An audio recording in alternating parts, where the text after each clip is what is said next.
6:06 Wednesday morning. It is New Year's Eve day. That's the one big thing in the city. The other is the new water main break. Last night in almost the same place as back in the summer of 2024. Now, the city is having an official announcement press conference. They expect it to be at 10 o'clock this morning. But what we do know is early indications are that it was also from the Bears Paw South feeder main back to 2024. Your question is, are these cousins? Are these tethered? It's early hours of this, but Dr. Kerry Black, civil engineering professor from the University of Calgary, the Schulich School of Engineering, joins us bright and early on this Wednesday to explain what we could know so far. You were with us throughout this a year and a half ago, Dr. Black. Welcome back to the show. Thanks so much for having me. When you wake up today and you get the news alert and it is new water main break, what does your engineering brain first think? Well, the first thing is that, it's very common to hear about water main breaks. Like if you Google water main break right now, you'll get a result in Toronto, you'll get it in the States, you'll get them everywhere. So that part is not necessarily alarming. I think what was alarming about what happened last night was just the scale of it and the location and the fact that Calgarians are still not quite over what happened about a year and a half ago. Well, and when you say not quite over, it's because some areas like Bowness, Montgomery, wickedly affected by boil water and roads ripped up and repairs happening. But then I said earlier today, as a human sort of investigation into this, it did make people turn themselves sort of inside out over, should I be able to wash my car? Should kids get to shower after their hockey practice? Why do I have to shorten my shower? So there's a human life change effect on us that happens when we have an engineering moment at the same time. Exactly, and that's how much we rely on things that we build and the engineering that exists in our city. I think for residents of Bowness and Montgomery, it's going to feel much closer to home because they were directly impacted by the water main break. And if you're looking at the images and videos that people are posting and showing, it's a lot of water. Some people were trapped in their cars. Shout out to EMS and firefighters who really had to go the extra mile to rescue people from their cars. Those sorts of visions and pictures are not helpful. But the rest of the city is going to also have to look at what's going to happen right now. So we've already seen water restrictions put in place. It's the middle of winter, so those things aren't as big of a deal as they are in the summer. But definitely something that makes you rethink yet again, how much water am I using? What's happening within our city? I think there's a lot of questions that people are going to have. Why is this happening again? And it's really far too soon to be able to answer that question. But there's a lot of questions on people's minds as to how this is going to impact them moving forward. The thing people are wondering, Dr. Black, and this is going to be so tricky, but we know that there's still more to learn about what happened a year and a half ago. So is it important at this point, hours later, to want to understand, is this tethered, connected to what we endured in 2024? Or at this point, early hours, we're not going to be able to ascertain that or assess that, and it's just deal with this as a water main break on its own?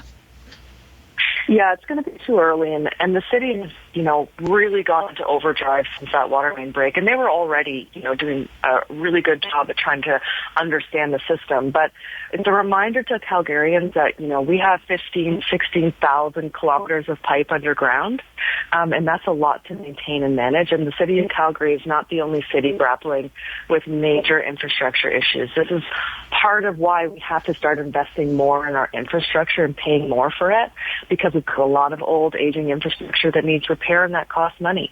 But it's definitely too early days to be able to say exactly what this is. But given the location, given the amount of water, you know that it's connected and you know that it's part of what happened around a year and a half ago. Now the question is what exactly could have caused it?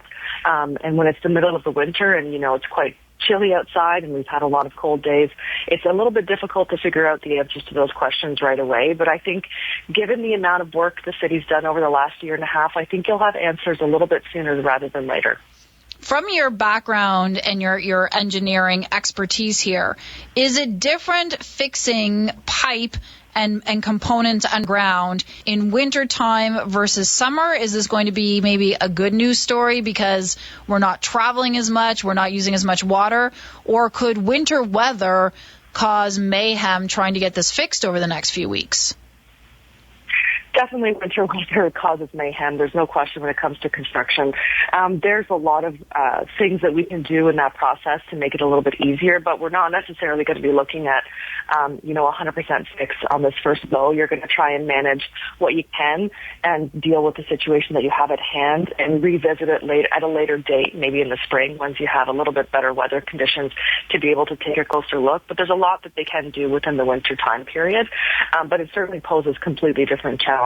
And we'll see that, over the next week or so as people try to traverse down the Trans-Canada Highway through that section, just given the amount of water that we saw coming out into those neighborhoods.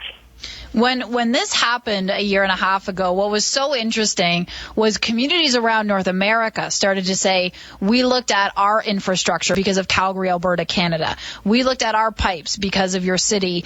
And everyone might remember, we actually had to have a piece brought in from the goodness of their hearts from friends we just made in San Diego. So this story, it sort of seemed, had so many reach outs to others, but now it's reaching back to ourselves again. And so from your space, what are you watching for? What are the next steps for you in our city?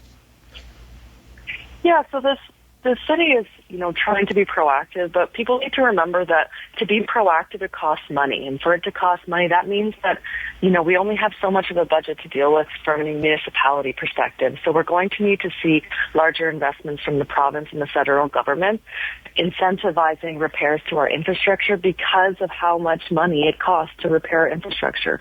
The city, I think, is trying to find ways to manage this huge network of pipes. But when you have a lot of people living in a big area like the city of Calgary does, it presents a challenge to the pipes underground. But we're not, like you said, we're not the only city grappling with it. And there are certainly cities across North America that are facing some pretty significant challenges with their water mains. And they're having breaks right now. The city of Toronto just had one last night as well. Smaller pipe system, but still causing flooding on their major roadways. So it's happening everywhere. It's going to continue to happen. What matters now is how we choose to proactively address it. The city's starting to do that. It's been doing that over the last little while for quite a long time, actually. They definitely put it into overdrive after the water main break. But we're going to look now to see how are they going to maybe pivot a little bit more. What are they going to need to address moving forward? And I think it's an interesting challenge, and it poses an opportunity for the new city council and the mayor to look at how they can address it, because I think there's a perspective that we could have done a better job in the past, but I don't think that was necessarily the case. And I think this is an opportunity for our new city council and our new mayor to learn a little bit about the challenges that are presented when you have infrastructure breakdowns within your city. And just such funny timing on the very last day of 2025 to say, here's one more thing to deal with. You ready? Welcome to it, City of Calgary. Yeah, exactly. Great timing. Dr. Kerry Black is a civil engineering professor at the University of Calgary. Had Dr. Black on extensively when this happened in 2024. Thank you so much for finding time on New Year's Eve day for us, and have a great start to the new year. You too. Happy New Year.